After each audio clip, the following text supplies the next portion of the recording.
daoibh chuirde, tá fáilte óisteach chun na ciste lum arís an neamh. Tá muid a ddridim leis an Nollag. Agus tá idas áling siimplí blasta agam daoibh le haid briscí sin séir.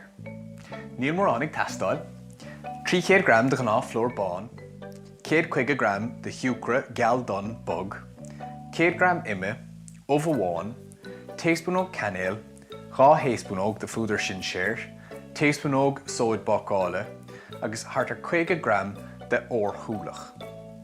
Mar sin, gan na hiile tá sóidmúd. An chéadrád gur gadring a dhéanamh ná na cóábhar tíorma ar fad a chríthhrú le chéile isteach sa bhogha meascaí. Mar sin, déanamh mud é sin. An plúr, an siúcra, 2 héaspónóg de fúdar sin séir, téaspónóg canéil, agus téaspónóg sóide, agus déanamh mud ar fad a chríthhrú le chéile.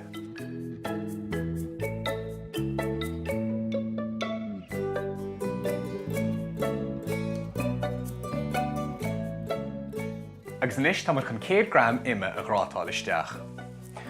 Leag an bogha meascaí ar an mhaith, agus leanart a grátáil go dtí go mbeidh 100 gram ann.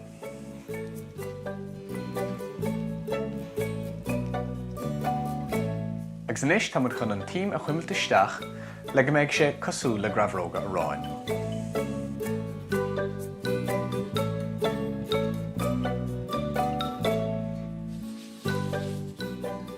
Brioscaí Nollag isteach a Brioscaí meascaí, agus dúirt an torthúlach isteach leis. Buin úsáid a spadal le cinntiú nach bhagan tú aon chuide de dhí. Agus meas gacrad le chéile go maith. Nis, déan iomair beag I lár an bhfeascáin, agus isteach leis an óbh agus an orthúlach. Meas gacrad le chéile go maith leis an spadal.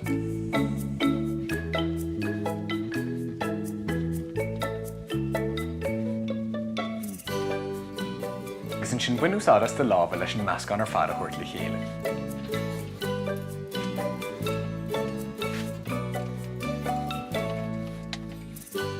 Agus isteach leis sa chuisneoir ar feadh leathúireach laig.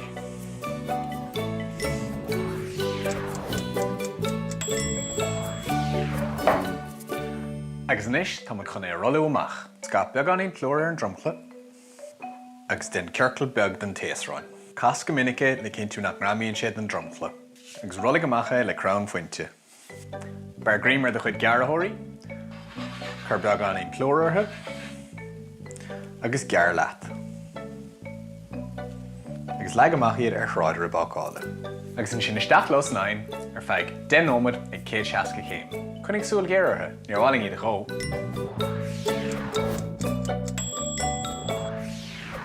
Agus sin iad réig, das, downóir, bacáilte go maith.